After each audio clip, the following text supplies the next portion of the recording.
Ezra স্ট্রিটে ভয়াবহ আগুন, পোদ্দার কোট লাগোয়া এজরা স্ট্রিট এলাকায় দমকলের 20টি ইঞ্জিন।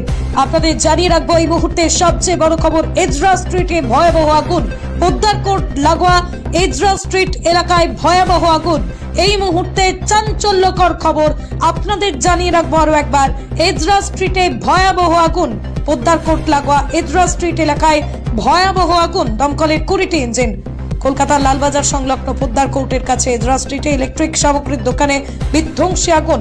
শনিবার ভোর 5টা নাগাদ আগুন দেখতে পেয়ে স্থানীয়রা দমকলে খবর দেন।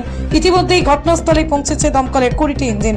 জানা গেছে এখানে সারি সারি দোকান রয়েছে এবং দোকানের ভিতরে প্রচুর ইলেকট্রিক সামগ্রী, দাহ্য বস্তু মজুদ থাকায় দ্রুত আগুন ছড়িয়ে পড়ে। আগুন নিয়ন্ত্রণে আনার চেষ্টা করছেন দমকলের কর্মীরা।